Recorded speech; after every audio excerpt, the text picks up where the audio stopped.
Okay, let's go on to Paula Warden for the Troy Center update. Well, we thought it'd be a good time since school just ended up, I guess about a week ago, to provide the commissioners with an update of the Troy Center Inc., how the school year ended for them, and kind of a vision of how we see the partnership with community corrections in the future. And Nikki's going to go over that a little bit with you.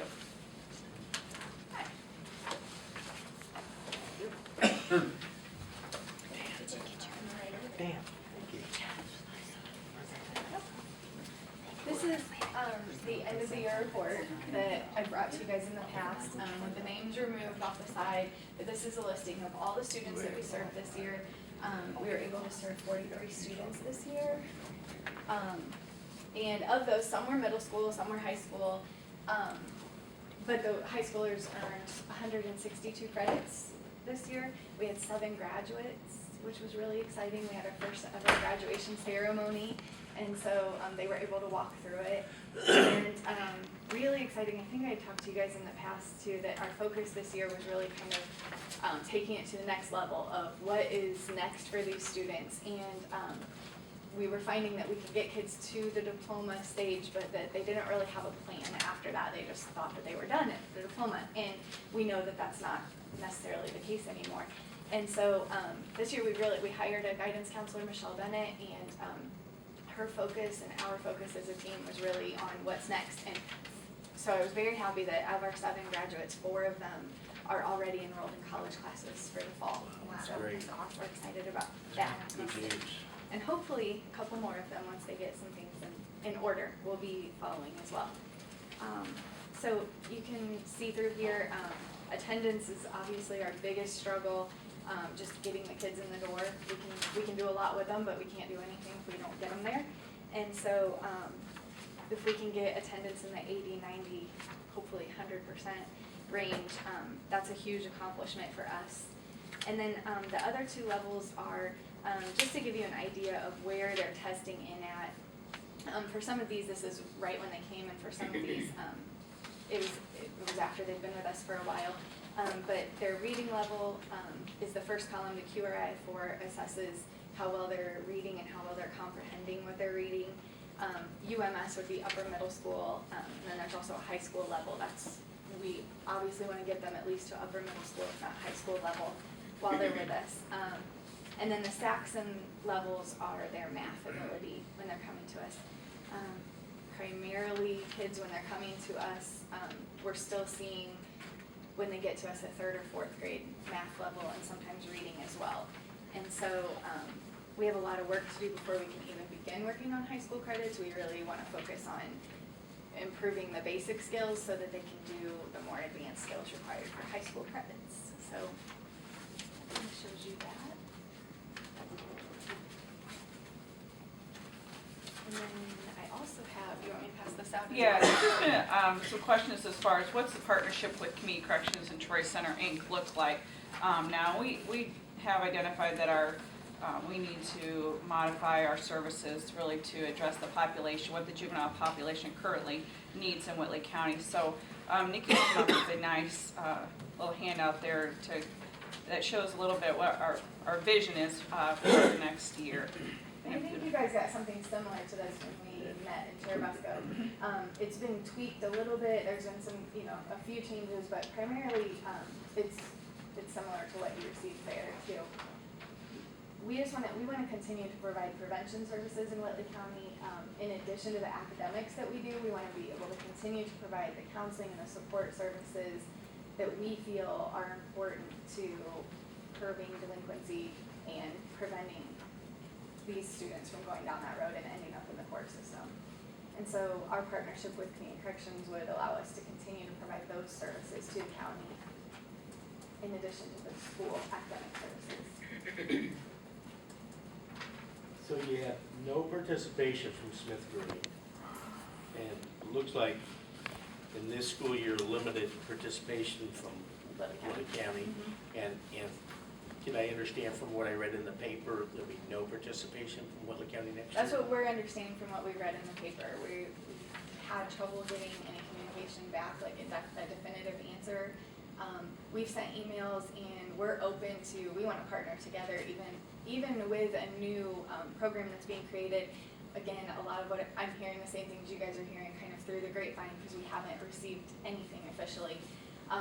But what we're hearing is that it may be a slightly different population that they're targeting with that it may be computer-based, which isn't going to serve the needs of the students that we serve necessarily. And so we are continuing to leave ourselves open to, we want to partner.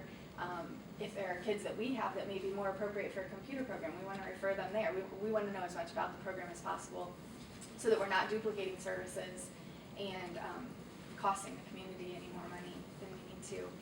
Whitley County does continue to provide like special education services, those things that are required by the state that they provide to our students as well. Already, they're doing that for us, so it makes sense that we continue to partner together. It makes fiscal sense for all involved from where I stand, but so far we have not been able to have those communications. Whitco has already committed for next year, and we continue to have an excellent relationship with Whitco Community Schools. And they've been great this year supporting us and supporting students that any of our students, whether they came from them or not, they've been great at supporting us through that. So we hope that will continue. Have you spoken with Smith Green lately? We have not. I mean, there's a change of administration. I didn't know if you've spoken with the new administration. We have not been able to meet with the new administration, but that's definitely something we're hoping can happen. Nikki, how does this compare the total number of students enrolled, 43 this year from last year? It's a little bit down. I think we were at 50 last year. I mean, so not significantly down, but it's a little down. This was our first year with the voucher program, which I know there's been lots of questions about it. It's not a perfect system by any means, but we kind of view the voucher program as another layer of safety net, that if we can't get a student through a partnership with the schools and we have to rely on the voucher as a backup, then we will do that.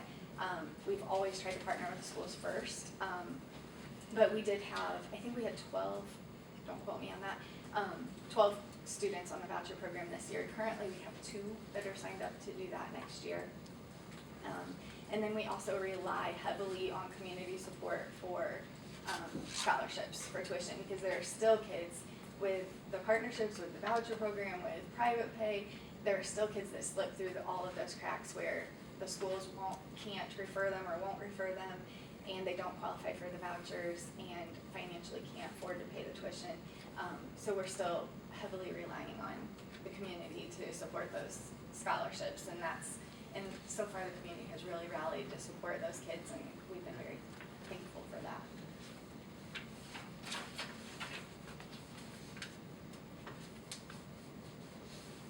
On these sheets here, Mm-hmm. let's just look at number 2 there. Mm-hmm. Earth space A minus 84%. I read that. What's that mean to me? Actually, it's Earth Space A. There's A and B. So the A is not a letter grade. The A just means it's the first half of that credit. So they actually get 2 credits for Earth Space. But the grade that they would have gotten would have been an 84%.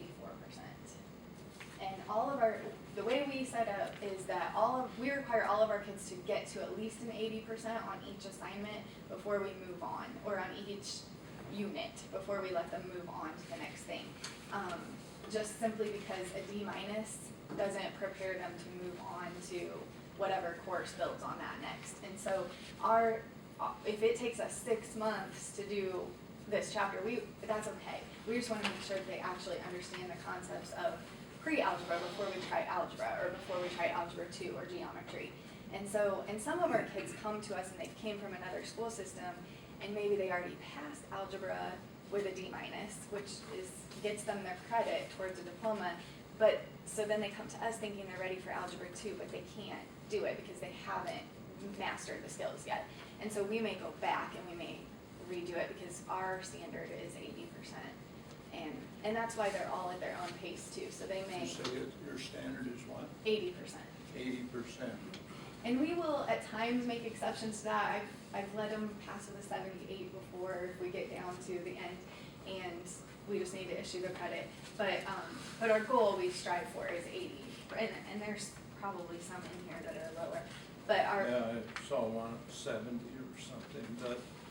but if it's So a course you that don't- builds on something You else, don't use the public school grading scale. we use 80 to 90 as a B and 90 to 100 as an A, and I think it might be a little bit different in different schools. So most of the people are achieving Bs. Mhm. Now, why, I gotta be careful how I say this, or I'm gonna get some phone calls. These people, let me be clear, are not troublemakers. They're not troublemakers. However, for one reason or another, they can't adapt to the public school setting. Whether it's discipline, whether it's whatever, can't, social skills might be low, whatever. So a lot of times, we associate that group of being low achievers. And, am Which I isn't- okay so far? Right, absolutely. Okay, so that, or what is it, do you have the magical dust, or what is it that you can take a, say, a D student who's not maybe achieving or something, that's, could be one dropout in public school, and take them and bring them up to a B when most of these are A and B? I don't want to be critical of that individual, Right. but the importance of your school,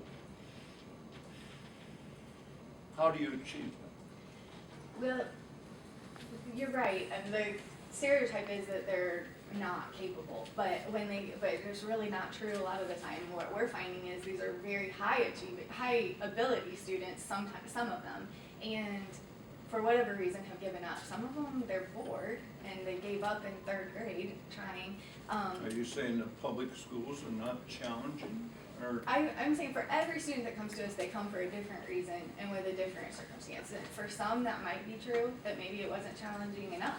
For some of them, for some of them, it may be the opposite, that it was so far, too challenging that they gave up. But for whatever reason, the majority of the kids that we see, we feel like have given up on school. And their attendance is maybe 30%. We had a student a few years ago that had missed 135 out of 180 days of school. You can't learn when you're not there. And so when I say that attendance is our biggest challenge, that's why we go to their houses, that's why we pick them up, that's why we make sure that we go above and beyond to get them to school. That's one thing that I feel like we can do differently. The other thing is that we do let them work at their own pace. We have the low enough numbers that we're able to make it individualized for every student, and they can work at the same assignment for multiple days in a row until they actually get it and understand it, and it can be at their pace and if they're really understanding something, we can test through it and we can move quicker too. So either way, they feel like it's individualized to them and specific to them, and it works for them. I think there's, and I don't want to take a lot of time, Mr. Chairman, but I think that your tuition is what for a student? 6,000? It's just under 5,000. Under 5,000. Let's just, for easy math for us three, let's just round it off to 5,000. And say a public school, like Cherubus, Columbia City, or South Whitley, had 5 students. So they could send 5 students there for $25,000 if needed to be. That's what Whitco's doing. And some schools are thinking about doing something like this. I would challenge each public school to show me the dollars where it isn't more efficient and better socially to send these people where they can get individual help, make something, and come aboard, and there's not one public school that can have a licensed teacher with 5 or 6 students for 25 or 30,000 and provide everything else. And are we still right in saying if they go there the 20 days, they're enrolled, the public school keeps them as enrolled, although they come out there and the public school keeps the state tuition. Is that still I correct? believe that's still the way that it's. Yeah. set I up. just, I wondered how that worked. I just, you know, and I know they work hard. I've been in the school. I know some of the teachers, you won't get them better dedicated teacher than Bill Weber. You just won't. I've had a lot of 32 years of education. I've had a lot of dedicated teachers, but Bill is, like he has told me numerous times, he said, this is a highlight in the twilight of my career. He lives it up there, and we love how, And we have a great staff. And I a great just team. wish the school systems would, and I know they have to do what they want to get their state tuition, but I just wish they would consider, I put it bluntly, just a little better cooperating with what we got going, what you have going. And we're hoping for that, and we're gonna And- continue to keep. Well, working towards that. don't give up on them. I know last year they, in the midst of changing superintendents, and Mr. Bailey got there a little late to keep it involved. Right. But don't give up on them and see maybe whether they can And one thing I want to mention too is our partnership with Whitco over the past couple of years, they're contracting with us for 7 students this year, which is roughly 35,000. But we've never turned away one of their students. If they're over their capacity, and I think if they were here, they would let you know this as well, that one thing that they've been happy about is that, you know, at times we may have 10 students there. We're not going to say, oh, whoa, you're over your 7. We want that commitment with them, and we're going to work with them on that. At times they're under their 7, and so if at times we have 10 students instead of 7, we haven't charged them for those additional students either. And so, you know, it all works out, I and we think want to be you- cooperative. I think you told me once, I had a school member of one of the districts tell me, well, we never use all of our slots anyway. And at that time, they were over the number. They had filled their slots, wasn't over. It was a check, right? Okay. Off my soapbox. Thank you, Mr. But No, thanks for what you do out there. Can you go to the Whitco? Uh-huh. Whitco? I'm curious if there's a story about students 10 and 12. It seems like They were there very short their term. begin date and exit date. Yeah, we're just a few days. That might have been, it might have been that they sent, I don't have their names either in front of me, so to tell you for sure, Right. I don't know, but sometimes it may just be a suspension where they want them to come out there for the suspension, they want to try it out, and for whatever reason, we didn't feel like it was a good match, or the family didn't feel like it was a good fit, and they decided to take them back.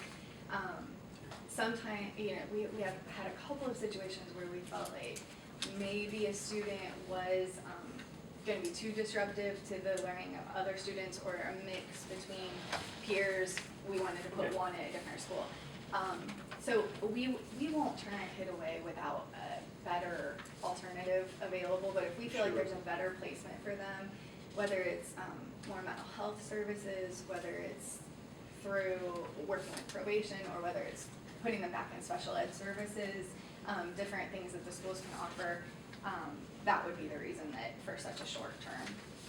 The 7 you had graduate, Mm-hmm. which I think that's marvelous. I commend you for that. Does that graduation rate go to you, or does that go to the high school they came from? If they're enrolled with us directly, then it goes to us. If it goes, if they were referred by Whittle or Columbia City, then it would go to their high school graduation. So you could help their graduation rate. We can, yes, Yeah. yes. And attendance rates, and It looked like there might have been some issues with attendance. Yeah. But for some of these that feel like they have huge issues with attendance, some of them more than doubled their attendance from what it was when they were in the public So schools. it looks bad, but it's better than it was? Yes. Okay, okay. Yeah. Well, that's good. Sometimes going from 30% attendance to 60 is really good. But and we've also had a lot of medical reasons and a lot of and a lot of trauma reasons this year that.